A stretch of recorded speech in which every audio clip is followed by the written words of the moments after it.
வடக்கு கிழக்கில் எதிர்வரும் நாட்களில் கடும் குளிரான வானிலை, மிக அவதானமாக இருக்குமாறு எச்சரிக்கை.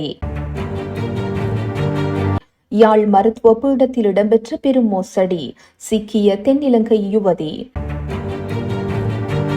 28 கோடிக்கும் அதிக பணம், 2 வாகனங்களுடன் ஒருவர் கைது. தந்தையின் கைகளில் இருந்து தவறி விழுந்த குழந்தை உயிரிழப்பு, இலங்கையில் சோகம். சக்கர நாற்காலியூடாக இலங்கை முழுவதும் சுற்றுப்பயணம், வவுனியா இளைஞனின் புதிய முயற்சி. ரயில் பயணிகளுக்கு வெளியான முக்கிய அறிவிப்பு, தற்காலிகமாக மூடப்படும் பாதைகள். இணைய விளம்பரங்களில் கோடி ரூபாய் பண மோசடி, சிக்கிய ஒரே குடும்பத்து பெண்கள். வடக்கு கிழக்கு மாகாணங்களின் பல பகுதிகளிலும் எதிர்வரும் 23ஆம் தேதி வரை மாலை 6 முதல் காலை 6 மணி வரை கடுமையான குளிரான வானிலை நிலவும் வாய்ப்புள்ளது என்று யாழ் பல்கலைக்கழகத்தின் புவியியல் துறை பேராசிரியர் நாகமுத்து பிரதீபராஜா எச்சரிக்கை விடுத்துள்ளார். அவர் வெளியிட்டுள்ள பதிவில் மேலும் குறிப்பிடுகையில், இக்கால பகுதியில் உணரக்கூடிய வெப்பநிலையின் அளவு 16 பாகை செல்சியஸ் வரை நிலவுவதற்கு சாத்தியம் உள்ளது. இது முதியோர், குழந்தைகள், நோயாளர்கள் மற்றும் குளிர் உணர்திறன் உள்ளவர்களுக்கு அசௌகரியத்தையும் சிலருக்கு பாதிப்புகளையும் ஏற்படுத்தக்கூடும். இதற்கான காரணம், பகலில் தரை மேற்பரப்புகள் சூரிய ஒளி உறிஞ்சி சூரியன் மறைந்த பின்னர் வளிமண்டலத்திற்கு நெட்டலை கதிர்வீச்சு வடிவில் மீண்டும் வெளியிடப்படுகிறது. இந்த நெட்டலை கதிர்வீச்சின் அளவு இரவு எவ்வளவு வெப்பநிலை நிலவும் என்பதை தீர்மானிக்கிறது. இந்த குளிர் நிலைமை முகில்களற்ற வானம், வடக்கு மற்றும் கிழக்கு மாகாணங்களின் கடற்பகுதிகளில் நிலவும் குளிரான நிலைமை, உயர் அழுத்தம், பலவீனமான காற்று, சாரீரப்பதன் அளவு போன்ற காரணங்களால் தீர்மானிக்கப்படுகிறது. ஆகவே அடுத்த சில நாட்களுக்கு வடக்கு மற்றும் கிழக்கு மாகாணங்களின் மக்கள் இந்த குளிர் நிலைமை தொடர்பில் அவதானமாக இருப்பது அவசியம். குறிப்பாக மாலை அல்லது இரவு வேளைகளில் திறந்த வாகனங்களில் பயணம் செய்வோர், இரவு வேளையில் நெல் வயல் காவலுக்காக பரந்த வெளிகளில் இருப்போர், காட்டு பகுதிகளில் அல்லது அதற்கு அண்மித்த பகுதிகளில் இரவுகளில் பட்டி மாடுகளை வைத்திருப்போர், குளங்கள், ஆறுகள், நீரேரிகளுக்கு அண்மித்து வாழ்பவர்கள், குளிருக்கான அதி உணர்திறன் மிக்கவர்கள், குளிரான வானிலையினால் சுவாசம் தொடர்பான பிரச்சனைகள் ஏற்படக்கூடியவர்கள் அடுத்த சில நாட்களுக்கு குளிர் நிலைமை தொடர்பில் மிக அவதானமாக இருப்பது சிறந்தது என்று அறிவிக்கப்பட்டுள்ளது.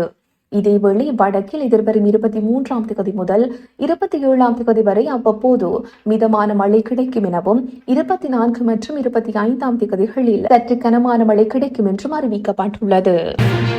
யாழ்ப்பாண பல்கலைக்கழக மருத்துவ பீடத்திற்கு அனுமதி பெறாது மருத்துவ பீடத்தில் 2 மாதங்கள் கற்கையை தொடர்ந்த தென்னிலங்கை மாணவி தொடர்பில் தற்போது சர்ச்சைகள் எழுந்துள்ளது.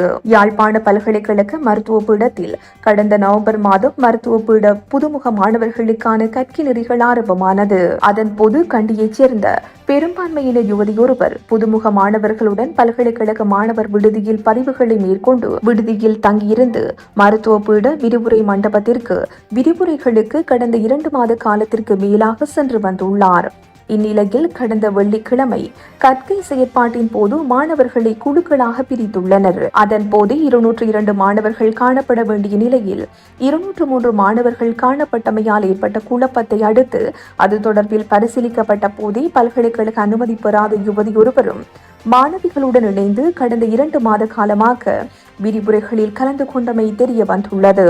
இது தொடர்பில் மருத்துவ பீடத்தினர் தெரிவிக்கையில், மாணவிகள் மத்தியில் உயிரியல் பாடத்தில் 3 சாதாரண சித்திகளை பெற்று கண்டியைச் சேர்ந்த யுவதியும் மருத்துவ பீட மாணவர் விடுதியில் தங்கியிருந்து விரிவுரைகளுக்கு வந்து சென்றுள்ளார். இந்த விடயம் தொடர்பில் பல்கலைக்கழக மானிய ஆணைக்குழுவிற்கு தெரியப்படுத்தப்பட்டுள்ளது. அவர்களின் அறிவுறுத்தலுக்கு அமையவே அடுத்த கட்ட நடவடிக்கை எடுக்கப்படும் என்று தெரிவிக்கப்பட்டது. சட்டவிரோதமாக ஈட்டப்பட்டதாக சந்தேகிக்கப்படும் 28 கோடி ரூபாவுக்கு மேற்பட்ட பணம் மற்றும் 2 வாகனங்களுடன் சந்தேக நபர் ஒருவர் பண மோசடி தடுப்பு சட்டத்தின் கீழ் கைது செய்யப்பட்டுள்ளார். சட்டவிரோத சொத்துக்கள் விசாரணை பிரிவின் அதிகாரிகளால் நேற்று மேற்கொள்ளப்பட்ட விசேட சுற்றிவளைப்பின் போது இந்த நபர் கைது செய்யப்பட்டுள்ளார். இவ்வாறு கைது செய்யப்பட்டவர் இப்பாகமுவ பிரதேசத்தைச் சேர்ந்த 40 வயதானவர் என தெரிவிக்கப்படுகிறது. வெளிநாட்டில் மறைந்திருப்பதாக சந்தேகிக்கப்படும் போதைப்பொருள் கடத்தல்காரர் ஒருவருடன் இந்த சந்தேக நபர் தொலைபேசி மூலம் தொடர்புகளை பேணி அக்கடத்தல்காரரின் ஆலோசனையின் பேரில் நாட்டில் உள்ள போதைப்பொருள் கடத்தல்காரர்களிடமிருந்து இப்பணத்தை சேகரித்துள்ளதாக ஆரம்பகட்ட விசாரணைகளில் தெரிய வந்துள்ளது. அத்துடன் போதைப்பொருள் கடத்தல் மூலம் ஈட்டப்பட்ட பணத்தினால் குறித்த வாகனங்கள் கொள்வனவு செய்யப்பட்டுள்ளதாகவும் இதுவரை மேற்கொள்ளப்பட்ட விசாரணைகளில் தெரிய வந்துள்ளது. சந்தேக நபர் இன்று குருநாகல் நீதவான் நீதிமன்றத்தில் ஆஜர்படுத்தப்பட உள்ளதுடன் சட்டவிரோத சொத்துக்கள் விசாரணை பிரிவினர் மேலதிக விசாரணைகளை மேற்கொண்டு வருகின்றனர். தந்தையின் அரவணைப்பில் இருந்த குழந்தை தந்தைக்கு தூக்கம் ஏற்பட்டதால் அவரது கைகளில் இருந்து தவறி விழுந்து தலை சீமிந்து தரையில் மோதியதில் குழந்தை உயிரிழந்த சம்பவம் ஒன்று அலுபோம் உள்ள பிரதேசத்தில் பதிவாகியுள்ளது. படதொப துடுவ பிரதேசத்தைச் சேர்ந்த ருசேலி கியாஷா என்ற 2.5 மாத குழந்தை இவ்வாறு துரதிர்ஷ்டவசமாக உயிரிழந்தது.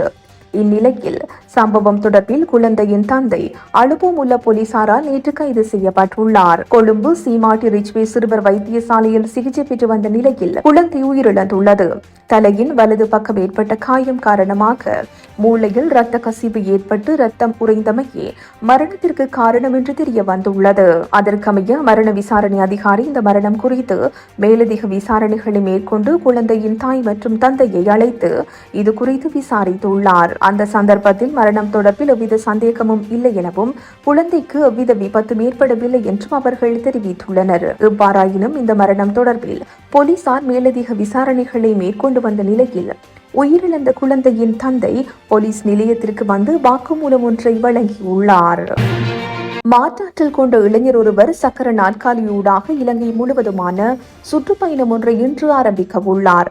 இலங்கையின் சுதந்திர தினத்தையொட்டியும் சில கோரிக்கைகளை முன்வைத்தும் வவுனியா சூடுவந்த குளம் பகுதியைச் சேர்ந்த இளைஞரான மகின் முகமது அலி மன்னாரிலிருந்து சக்கர நாற்காலியூடாக இலங்கை முழுவதுமாக சுற்றுப்பயணத்தை ஆரம்பிக்க உள்ளார். வடமாகாண சக்கர நாற்காலி கிரிக்கெட் அணியின் தலைவரான மகின் முகமது அலி நேற்று மன்னார் மாவட்ட செயலகத்திற்கு சென்று மாவட்ட அரசு அதிபர் கனகேஸ்வரனை சந்தித்து தனது பயணம் குறித்து தெளிவுபடுத்தினார். இதன்போது நாட்டின் சுதந்திர தினத்தை முன்னிட்டு சக்கர நாற்காலியூடாக இலங்கை பூராகவும் தனது பயணத்தை ஆரம்பிக்க உள்ளதாகவும் குறிப்பாக நாட்டில் ஏற்பட்ட அனர்த்தத்தின் போது பாதிக்கப்பட்ட மக்களுக்காக பல்வேறு நாடுகள் மனிதாபிமான உதவிகளை மேற்கொண்டுள்ளனர்.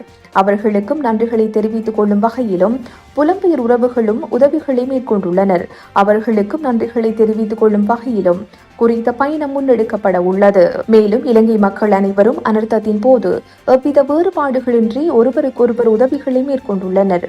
இந்த நிலையில் இலங்கை நாட்டு மக்களுக்கிடையே உள்ள ஒற்றுமையையும் சமூக நல்லெண்ணத்தையும் நோக்கமாக கொண்டு குறித்த பயணம் ஆரம்பிக்கப்பட உள்ளது. மேலும் படித்த மாற்றுத்திறனாளிகள் வேலைவாய்ப்பின்றி முடங்கியுள்ளனர். அவர்களுக்கான வேலை வாய்ப்புகளையும் அரசாங்கம் பெற்றுக் கொடுக்க வேண்டும் என்ற கோரிக்கைகளை முன்வைத்து குறித்த பயணம் மன்னாரில் இருந்து ஆரம்பிக்கப்படுகிறது. இலங்கை முழுவதும் சுமார் 1500 கிலோமீட்டருக்கும் அதிகமான கடற்கரையோரமாக குறித்த பயணம் முன்னெடுக்கப்பட உள்ளது. எனவே மக்கள் தமது ஆதரவை வழங்க வேண்டும் என்ற கோரிக்கையை முன்வைத்து மாவட்ட அரசு அதிபரிடம் தனது பயணத்தின் நோக்கத்தை தெரிவித்துள்ளார். எதிர்வரும் தமிழ் சிங்கள புத்தாண்டுக்கு முன்னதாக ரயில் மார்க்கங்களின் புனரமைப்பு பணிகளை முழுமையாக நிறைவு செய்து வடக்கு மற்றும் தெற்கிற்கான போக்குவரத்தை வழமை நிலைக்கு கொண்டு வருவதற்கு திட்டமிடப்பட்டுள்ளதாக ரயில்வே திணைக்களம் தெரிவித்துள்ளது. இந்த நிலையில் வடக்கு ரயில் மார்க்கத்தின் பல்வேறு இடங்களை புனரமைப்பு பணிகளுக்காக இன்று முதல் தற்காலிகமாக மூடுவதற்கு தீர்மானிக்கப்பட்டுள்ளது. இதன்படி மகவ அனுராதபுரம் இடையிலான ரயில் மார்க்கம் இன்று முதல் தற்காலிகமாக மூடப்படும் என்று ரயில்வே திணைக்களம் அறிவித்துள்ளது. அத்துடன் எதிர்வரும் 26ஆம் தேதி முதல் மகவ ஓமந்தை வரையிலான ரயில் மார்க்கம் முற்றாக மூடப்பட உள்ளது. மதவாச்சி தலைமன்னார் ரயில் மார்க்கத்தின் அபிவிருத்தி பணிகள் இன்று ஆரம்பிக்கப்படும் எனவும் ரயில்வே திணைக்களம் குறிப்பிட்டுள்ளது. இதனிடையே யாழ்ராணி ரயில் இன்றைய தினம் அனுராதபுரம் முதல் காங்கேசன்துறை வரையும் 27ஆம் தேதி முதல் ஓமந்தை முதல் காங்கேசன்துறை வரையும் சேவையில் ஈடுபடுத்தப்பட உள்ளது. எதிர்வரும் 20ஆம் தேதி முதல் புலத்திரி கடுகதி தொடருந்தும் உதயதேவி தொடருந்து சேவையில் ஈடுபடுத்தப்பட உள்ளன. இந்த நிலையில் திருகோணமலை வரையான இரவு நேர அஞ்சல் ரயில் சேவையையும் ஆரம்பிப்பதற்கு திட்டமிடப்பட்டுள்ளதாக ரயில்வே திணைக்களத்தின் பொது முகாமையாளர் ரவீந்திர பத்மபிரிய தெரிவித்துள்ளார். இணையமூடாக மக்களை ஏமாற்றி பாரிய நிதி மோசடியில் ஈடுபட்டு வந்த ஒரு குழுவை கைது செய்துள்ளதாக மேல் மாகாண குற்றப்புலனாய்வு பிரிவு தெரிவித்துள்ளது. ஒரே குடும்பத்தைச் சேர்ந்த பெண்கள் மூவரை இவ்வாறு கைது செய்யப்பட்டுள்ளதாக போலீசார் தெரிவித்தனர். சந்தேக நபர்களில் ஒரே குடும்பத்தைச் சேர்ந்த 2 சகோதரிகள் மற்றும் அவர்களது மைத்துனி ஆகியோர் அடங்குவர் என்று போலீசார் தெரிவித்துள்ளனர். இவ்வாறு கைது செய்யப்பட்ட பெண்கள் தரமான தளபாடங்களை நியாயமான விலையில் விற்பனை செய்வதாகவும் அவற்றுக்கு உத்தரவாதம் வழங்குவதாகவும் இணையதளங்களில் விளம்பரங்களை பதிவிட்டுள்ளனர். இதனை நம்பி நாட்டின் பல பிரதேசங்களை சேர்ந்தவர்கள் பணத்தினை வைப்பு செய்துள்ள நிலையில் சுமார் 1 கோடி ரூபாவுக்கும் அதிக பணத்தை இவர்கள் திட்டமிட்டு மோசடி செய்துள்ளமை தெரிய வந்துள்ளது. இந்த குற்றங்களை செய்ய பயன்படுத்தப்பட்ட ஒரு மொபைல் போன், தனியார் வங்கிகளில் இருந்து 2 விசா அட்டைகள் மற்றும் மோசடி பணத்தில் 87,000 ரூபாய் ஆகியவற்றை சந்தேக நபர்களிடமிருந்து போலீசார் மீட்டுள்ளனர். சம்பவம் தொடர்பிலான மேலதிக விசாரணைகளை போலீசார் மேற்கொண்டு வருகின்றனர். இத்துடன் இன்றைய பிரதான செய்திகள் நிறைவு பெறுகின்றன. உச்சி மீது வானிடிந்து வீழுகின்ற போதிலும் அச்சமில்லை, அச்சமில்லை, அச்சமென்பதில்லையே. அச்சமில்லை, அச்சமில்லை, அச்சமென்பதில்லை.